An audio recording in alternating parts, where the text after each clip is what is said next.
सच से सामना, the nation first पर मनोज मस्ताना के साथ। दोस्तों नमस्कार, आप देख रहे हैं टीएनएफ। मैं हूं मनोज मस्ताना। आपका बहुत बहुत स्वागत। आज की सबसे बड़ी खबर है कि 1 दिसंबर को जब शीतकालीन सत्र संसद का शुरू हो रहा है तो कौन सी बड़ी खेल होने जा रही है जिससे मोदी सरकार डरी हुई है, ये पहली खबर होगी।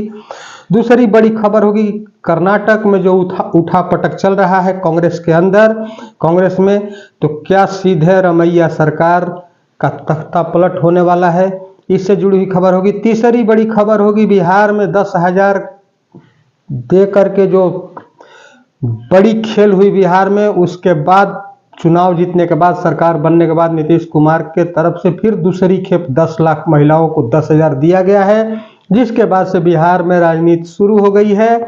और साथ ही साथ वो महिलाएं अब सड़क पर आ गई है जिनको 10,000 नहीं मिला है।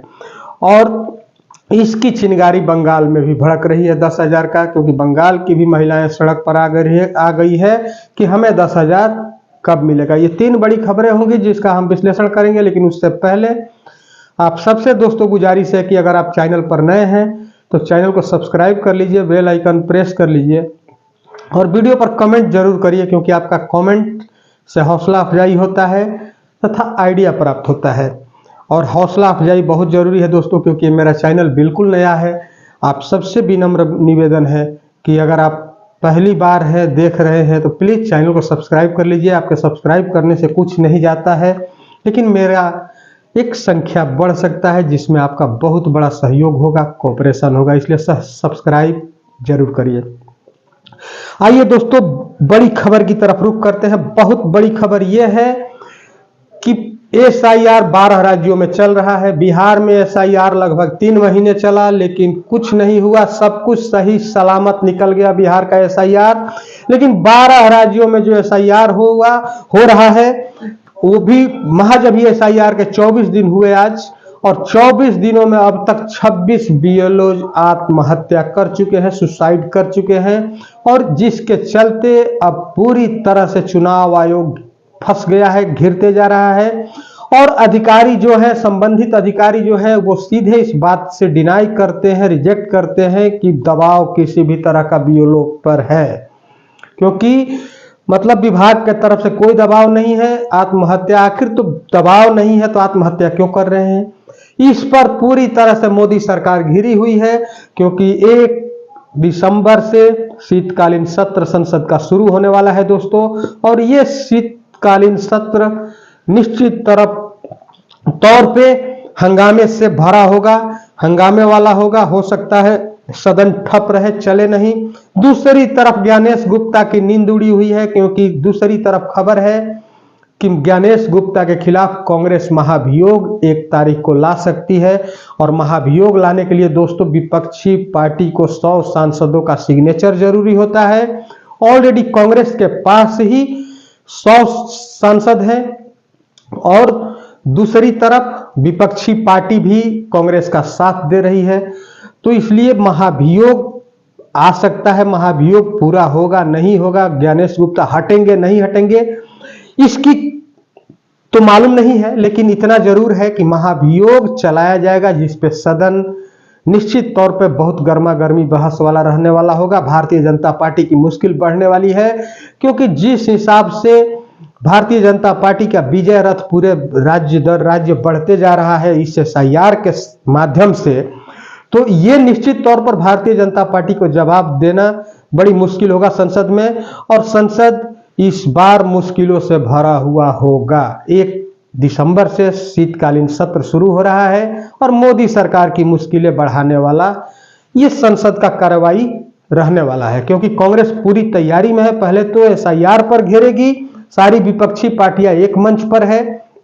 दूसरी तरफ ज्ञानेश गुप्ता का क्रियाकलाप जो भारतीय जनता पार्टी का साथ देने का है SIR के मामले को लेकर के, SIR के नाम पर बड़े पैमाने पर विपक्षी पार्टियों के वोट काटने का जो आरोप ज्ञानेश गुप्ता पर लगा है, इस पर महाभियोग चलाने की जो तैयारी कांग्रेस की रणनीति है, इससे क्या ज्ञानेश गुप्ता की नींद उड़ा दी है?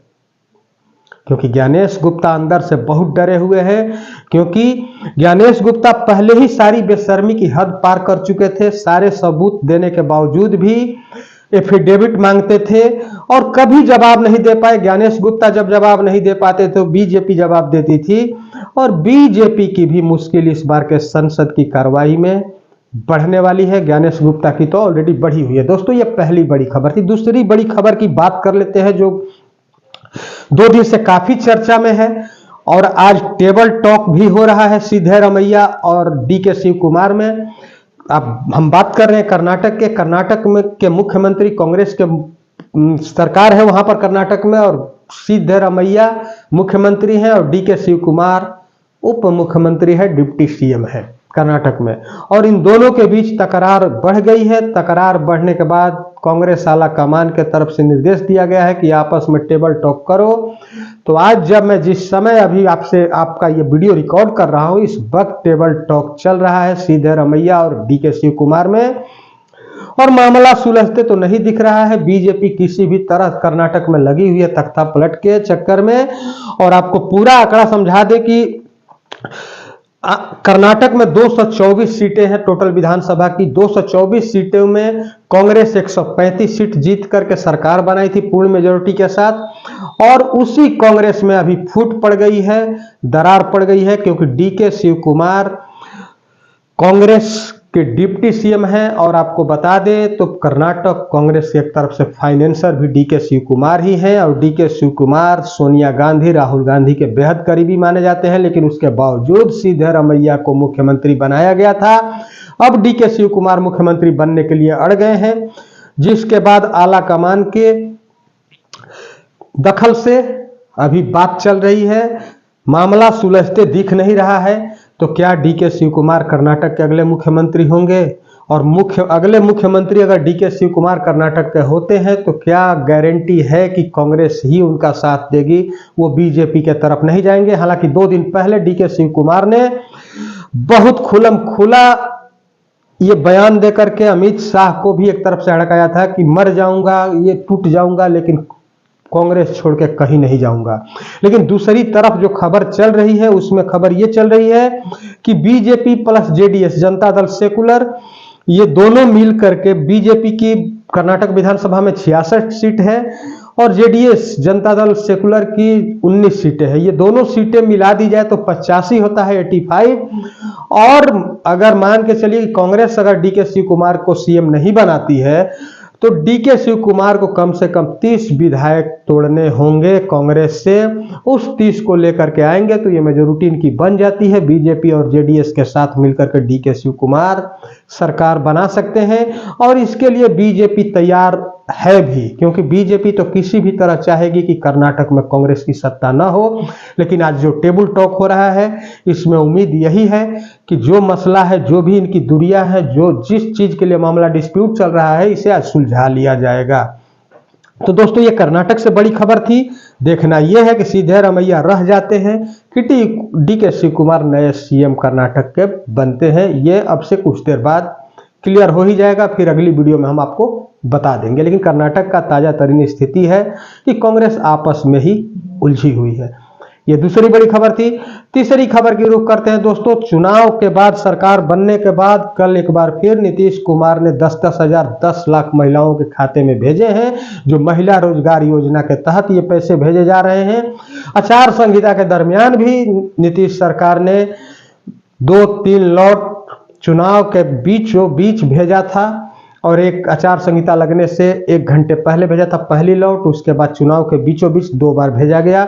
अब तीसरी बार कल भेजा गया है 10-10 हजार। इस 10-10 हजार रुपया 10 लाख महिलाओं को भेजा गया है, जिसके बाद से नीतीश सरकार बहुत बुरी तरह से घिरी हुई है, क्योंकि अब वो महिलाएं भी डिमांड करने लगी हैं जिनको नहीं मिला है और वो कहती हैं कि हमें 10 हजार कब मिलेगा। और इसकी आग अब बंगाल में भी सुलगना शुरू हो गया है, क्योंकि बंगाल में भी सुलगने लगी है ये आग।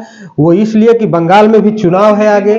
चुनाव से पहले वहां की भी महिलाएं चाह रही हैं कि उन्हें 10-10 हजार रुपया दिया जाए। तो क्या मोदी सरकार बंगाल में ये 10 हजार वाला स्कीम लागू करेगी क्या चुनाव से पहले, जिस तरह से बिहार में लागू कराई वोट पाने के लिए? तो क्या वोट पाने के लिए बंगाल में बीजेपी ऐसा कर सकती है? क्योंकि बंगाल की महिलाएं सड़क पर आ गई हैं और 10 हजार की खुला डिमांड करने लगी है। और बिहार में वो महिलाएं सख्त नाराज हैं नीतीश कुमार से, जिन्हें 10,000 रुपया नहीं मिला है, वो भी सड़कों पर आ करके मांग कर रही है। दूसरी तरफ नीतीश कुमार के स्वास्थ्य पर गोदी मीडिया प्रचार करने वाली आज सीटी पीटी गोदी मीडिया का गुम है, क्योंकि नीतीश कुमार रोज के रोज कहीं ना कहीं फील्ड में होते हैं कुछ करते हुए। ये वीडियो आप जो देख रहे हैं स्क्रीन पर, ये पटना सचिवालय का औचक निरीक्षण करने नीतीश कुमार गए हैं 10,000 रुपया डालने से पहले, महिलाओं के खाते में डालने से पहले। तो औचक निरीक्षण करते हुए नीतीश कुमार आपको दिख रहे हैं इस वीडियो में, और नीतीश कुमार बिल्कुल चुस्त दुरुस्त और फिट दिख रहे हैं।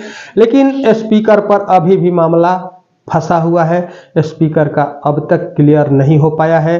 जेडीयू अपने मांग पर अड़ी हुई है, और जेडीयू ऐसा लगता है कि भारतीय जनता पार्टी अगर किसी तरह की विवाद बिहार में नहीं चाहती होगी तो जेडीयू का स्पीकर बनाना ही होगा भारतीय जनता पार्टी को। दूसरी तरफ सम्राट चौधरी डिप्टी सीएम बने हुए हैं। बिहार में भी उत्तर प्रदेश की तर्ज पर बुलडोजर एक्शन शुरू हो गया है। बुलडोजर से लोग खफा है, बहुत लोग, और कुछ लोग इसे बहुत अच्छी बता रहे हैं, ताकि अपराधियों पर इस पर लगाम लगेगा। जिस तरह अभी तो इंक्रोचमेंट पर चल रहा है, जितने भी अवैध कब्जा है उस पर बुलडोजर चल रहा है, आगे अपराधियों पर भी बुलडोजर चलाने की बात कही जा रही है बिहार सरकार के द्वारा।